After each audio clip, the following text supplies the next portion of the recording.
She is arguably the most famous woman in human history. Cleopatra VII Philopator, the last active ruler of the Ptolemaic Kingdom of Egypt, lived over 2,000 years ago. And yet her beauty is still being talked about. Still being written about. Still being studied. Julius Caesar fell for her. Mark Antony left his wife and his empire for her. Ancient historians described her presence as overwhelming, not just because of her physical appearance but because of an almost magnetic quality that people seemed unable to explain.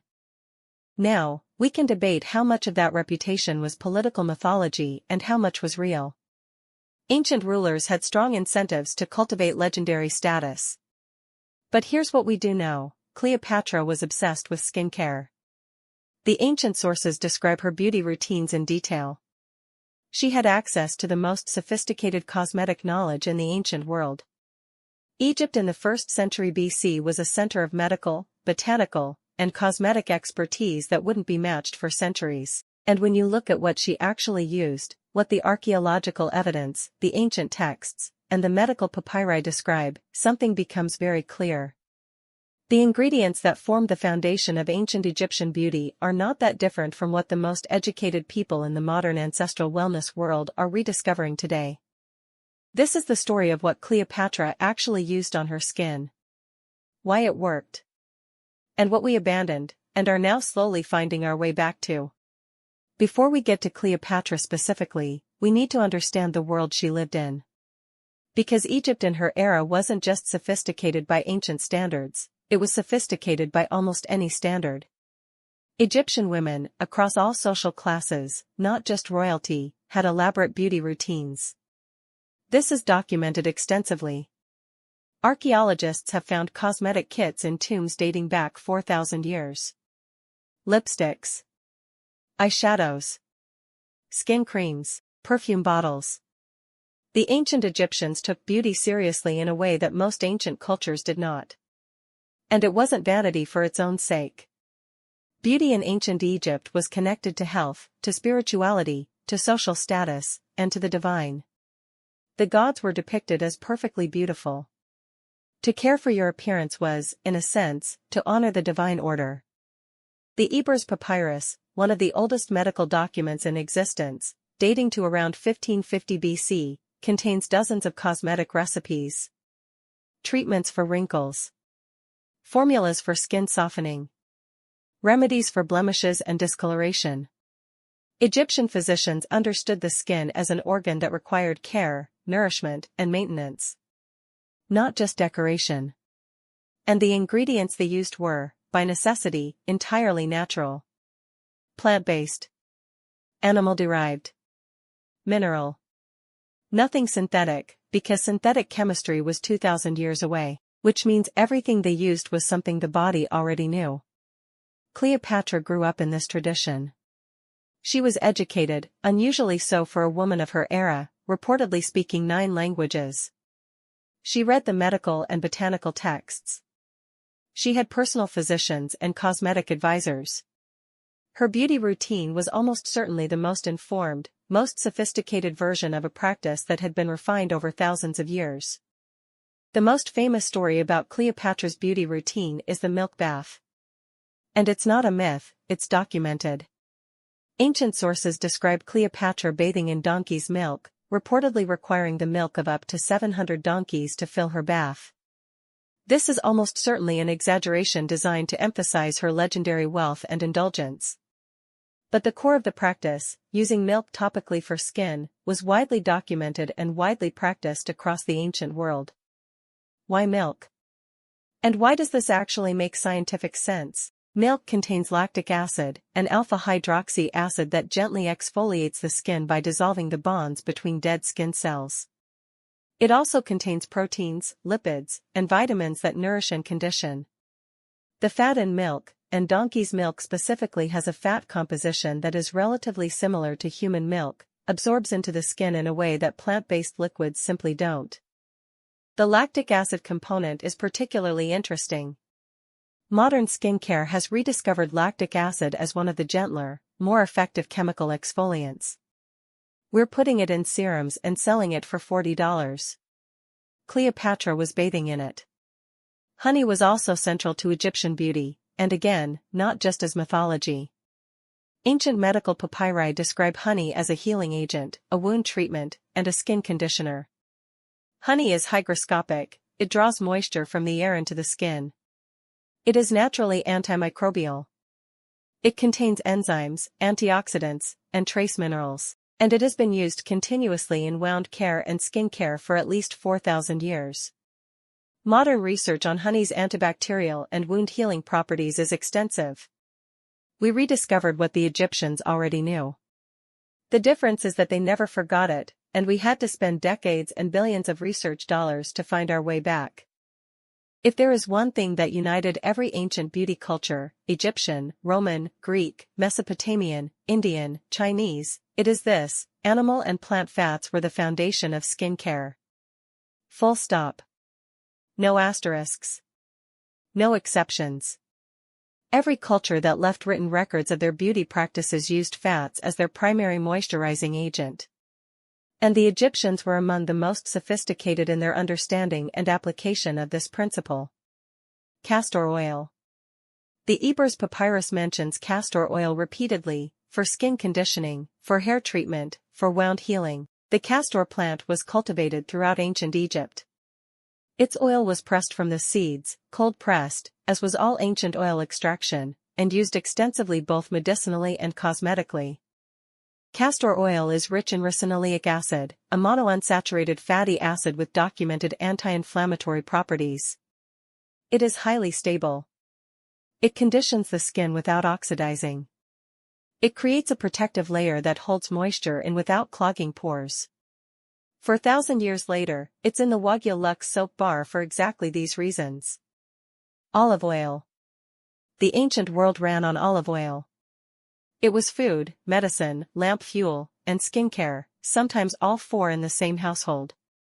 Greek athletes anointed their entire bodies with olive oil before competition and after bathing. Roman women used it as a facial cleanser and moisturizer. Egyptian royalty imported it and blended it with other ingredients in cosmetic preparations. Olive oil is predominantly oleic acid, a monounsaturated fatty acid that penetrates deeply into the skin, mirrors the skin's own sebum composition, and has been shown to support the skin barrier. It is stable against oxidation. It doesn't generate free radicals in light and air. And it has been used on human skin continuously for at least 6,000 years. The same olive oil lineage, the same oleic acid profile, the same skin-penetrating properties, is one of the reasons Wagyu tallow is so effective. Wagyu fat has one of the highest oleic acid concentrations of any animal fat.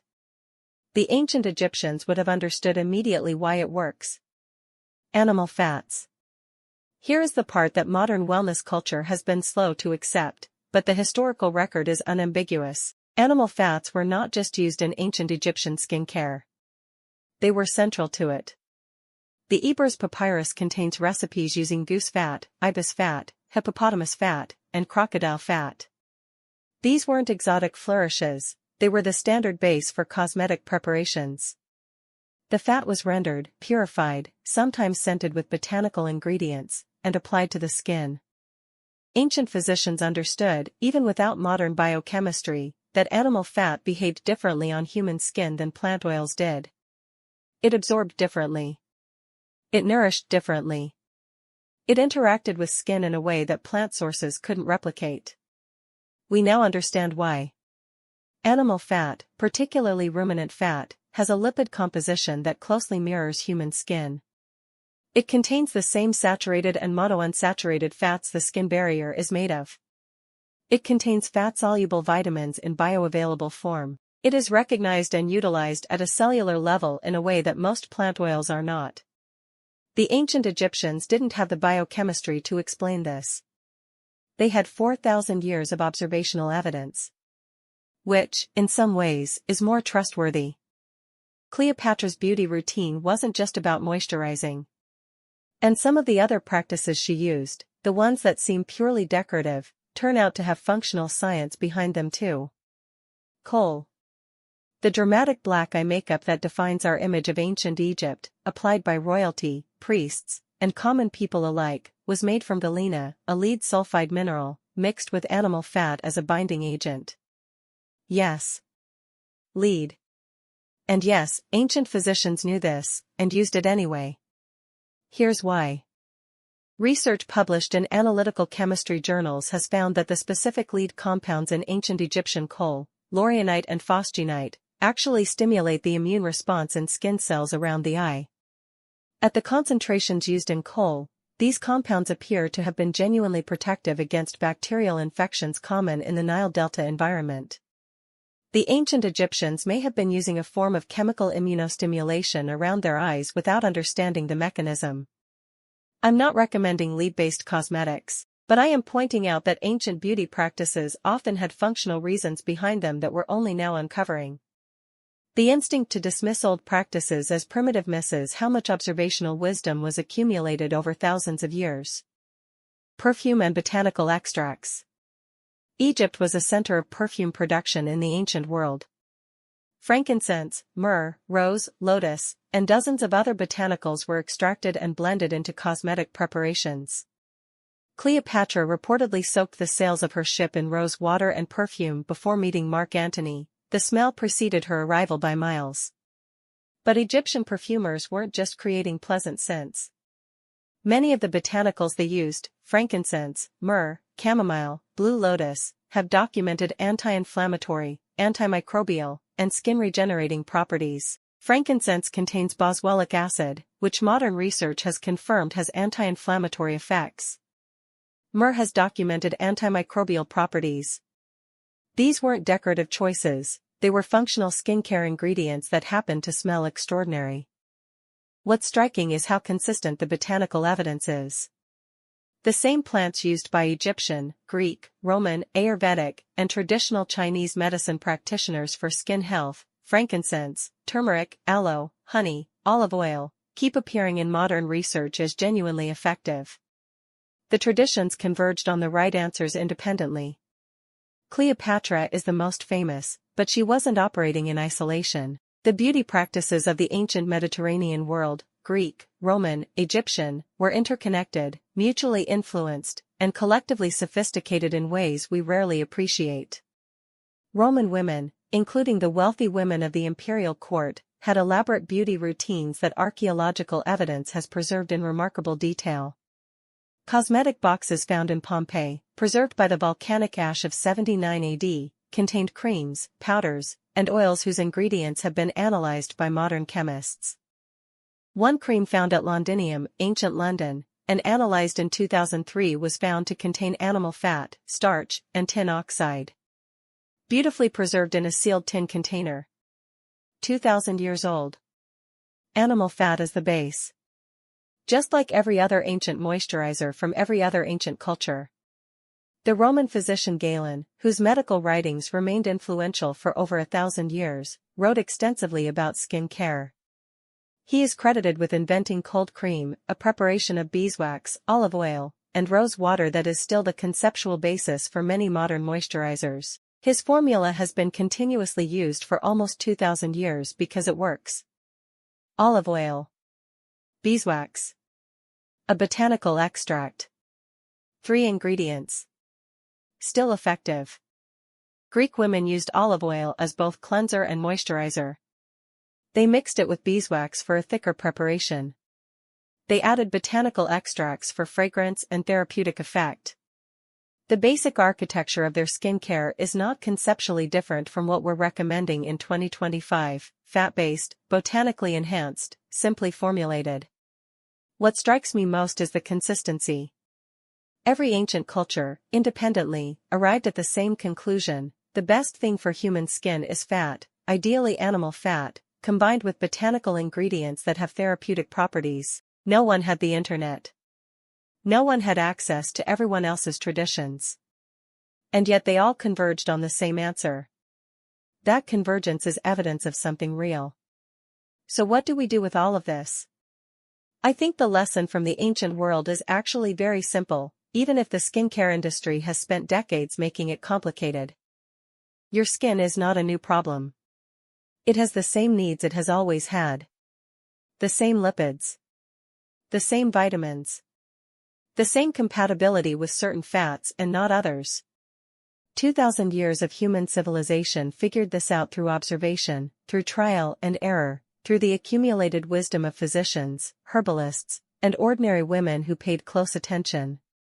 And then, in the span of about 50 years in the 20th century, we replaced almost all of it with synthetic compounds, petroleum derivatives, and highly processed seed oils, and called it an improvement. The women who are going back to tallow, back to animal fat, back to simply formulated botanical skincare, they're not doing something new. They're doing something old. Something that worked for Cleopatra, for Roman empresses, for Greek athletes, for indigenous peoples on every continent.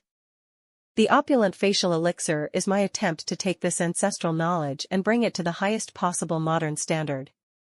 Wagyu tallow as the base, the same category of fat that ancient physicians recognized as uniquely compatible with human skin, now sourced from American Wagyu farmers and triple rendered for purity. Olive oil with the same oleic acid profile that Greeks and Egyptians prized for thousands of years, except ours is USDA certified organic, European certified, CO2 neutral, and certified by 5 independent bodies. Essential oils chosen for function, not just fragrance, with no fillers, no phthalates, no synthetic compounds. It's what the ancient world would have made if it had access to modern standards of sourcing and verification. Link is in the description. The simplicity is not a limitation. It's the inheritance. There is an unbroken thread running from the cosmetic jars found in Egyptian tombs to the small-batch tallow skincare being made by hand today. It runs through Cleopatra's milk baths, through Galen's cold cream formula, through the olive oil amphoras found in Roman shipwrecks, through the animal fat preparations described in the Ebers Papyrus, through the Ayurvedic traditions of India and the traditional medicine systems of China and the indigenous practices of peoples on every continent. They all knew something we spent the last century pretending wasn't true. That human skin, with its specific lipid composition and its fat-soluble vitamin needs and its ancient relationship with animal-derived ingredients, knows exactly what to do when you give it what it was designed to receive. The modern skincare industry is not smarter than 4,000 years of accumulated human wisdom. It is louder. It has better marketing. It has synthetic chemistry and clinical trials and Instagram campaigns. But it does not have better answers. Cleopatra's beauty lasted 2,000 years in the historical memory. Whatever she was doing, it was working. Maybe it's worth paying attention. More on this channel about what the ancient world knew, and what we're rediscovering. Subscribe so you don't miss it. The link to the opulent facial elixir is in the description. Made with the same foundational ingredients that have worked for thousands of years, held to the highest modern standards of sourcing and purity. Thanks for watching. Visit goldentallow.com to experience your new glow.